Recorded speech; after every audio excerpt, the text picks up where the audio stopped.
welcome to Tesla Shorts Time, episode 543. I'm Patrick in Vancouver. Today is July 16th, 2026. Here's your Tesla news rundown. Tesla's Model Y robotaxi fleet in Texas grew 50% in one day, marking the first visible test of scaled, unsupervised operations. The National Transportation Safety Board released its preliminary report on the June crash in Katy, Texas. The report states the driver pressed the accelerator to 100% and pushed speed above 70 miles per hour on a 30 mile per hour residential road. The 2025 Model 3 operating under FSD supervised continued straight through a terminating intersection and struck a residence. Findings align with Tesla's account that manual override caused the incident. Electronic data from the vehicle and security footage confirm the driver input under clear, dry daylight conditions. The investigation remains ongoing with no final probable cause determination yet. While regulators examine past incidents, Tesla is already scaling its next-generation operations in the same state. Tesla added enough Model Y vehicles to grow its Texas robotaxi test fleet by half within 24 hours. The expansion supports continued supervised FSD data collection ahead of any unsupervised approval. Deployment remains tied to regulatory clearance for broader operations. This is the first visible step in building fleet scale for real-world testing in Texas. The same Shanghai factory feeding Texas testing is also driving Tesla's rising position in global trade. Tesla rose to 6th among Chinese exporters after doubling overseas vehicle shipments from its Shanghai plant. The ranking reflects higher output allocated to international markets rather than domestic sales. Giga Shanghai remains the main source for European and right-hand drive deliveries. The increase in export volume directly lifted Tesla's position in the national exporter rankings. While Tesla strengthens its export position, the company is also rethinking fundamental vehicle architecture. Tesla, Ferrari, and BMW are adopting lighter wiring alternatives to replace copper harnesses. The change reduces vehicle weight and material costs in next-generation platforms. Lower mass improves range and allows smaller batteries for equivalent performance. The shift also reduces supply chain exposure to copper price and availability constraints. The same drive toward lighter, more efficient platforms is drawing new suppliers into Tesla's orbit. Xinjiang Transmission filed for a Chi-Next IPO, seeking $417 million. Proceeds are earmarked for components supporting Tesla's Optimus humanoid.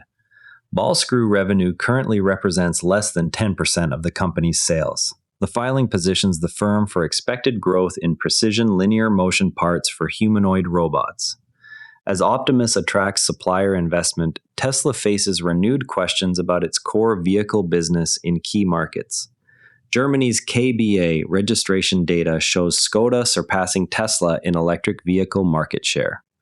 Volkswagen's overall position weakened even as total EV registrations rose in the country. Established volume brands captured share amid broader competitive pressure. The shift highlights how traditional European makers are gaining ground in the growing EV segment. European rivals are also challenging Tesla directly in the sedan segment. The Mercedes-Benz CLA EV enters the compact luxury sedan segment, where the Model 3 has held strong sales positions. Comparison centers on differences in range, charging speed, and interior features between the two vehicles. Mercedes aims to contest Tesla's long-standing leadership in this category. The new model brings direct product competition to a segment Tesla has dominated for years. While product rivals multiply, Tesla continues expanding the infrastructure that supports its vehicles. A new supercharger site is scheduled to open on Isle of Palms, South Carolina. The station will operate under the open access policy, serving both Tesla and non-Tesla vehicles. The addition expands charging access along the coastal corridor. Local planning documents confirm the station will serve both Tesla and non-Tesla vehicles under the open access policy. The site adds to the growing network of open superchargers available to drivers of multiple EV brands. Tesla responded to a strange supercharging pricing error with refunds issued automatically. The glitch showed an inflated per-minute rate in the app at superchargers in Prince Edward Island and New Brunswick. The company processed full reimbursements without requiring customer requests. Refunds covered the difference between the displayed erroneous rate and the correct rate for every affected session. The error was corrected after appearing in the app before any further sessions occurred. Charging infrastructure supports not only cars but also Tesla's commercial vehicle efforts. Paper Transport added a Tesla Semi to its fleet as part of a multi-fuel strategy alongside diesel. Deployment focuses on routes with adequate charging infrastructure for data collection. The carrier can now compare operating costs and uptime across powertrains on similar routes. The addition allows the carrier to gather real-world data on electric long-haul economics. On a lighter note, Tesla's digital sales tools continue to simplify ownership. Tesla posted that customers can complete an order on the website in 2 minutes. They can finish the entire purchase inside the Tesla app. The update emphasizes a fully digital workflow from selection to delivery without dealership visits. This continues Tesla's long-standing direct sales model.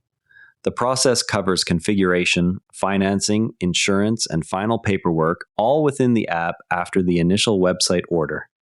Beyond day-to-day ownership, Musk is preparing a longer-term showcase of Tesla's work. Elon Musk is constructing a product gallery at his Texas ranch to display historical and current hardware.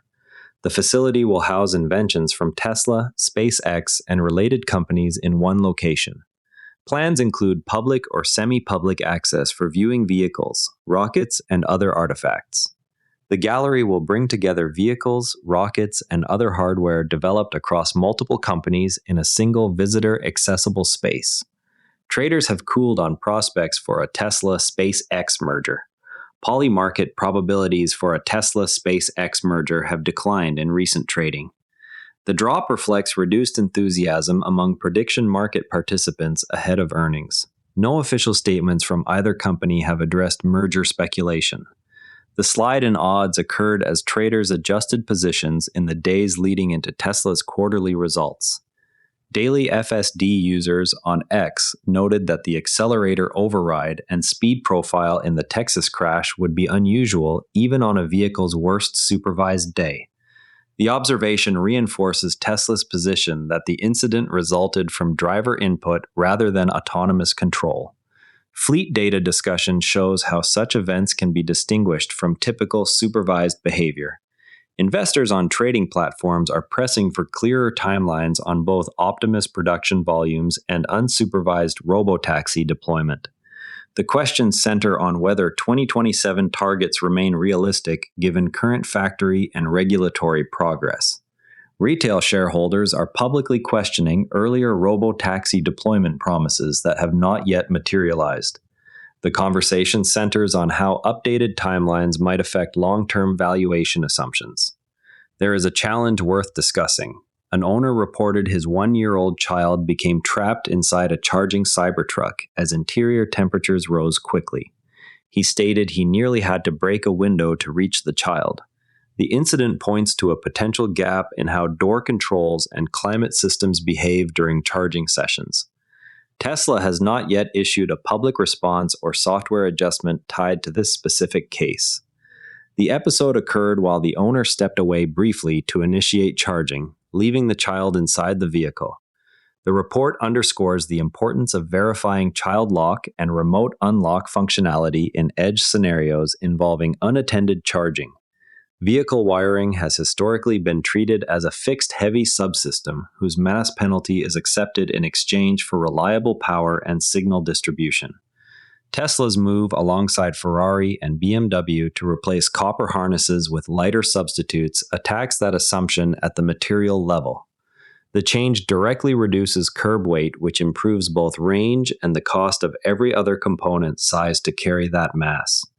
Lower copper content also alters supply chain exposure by shrinking reliance on a constrained metal.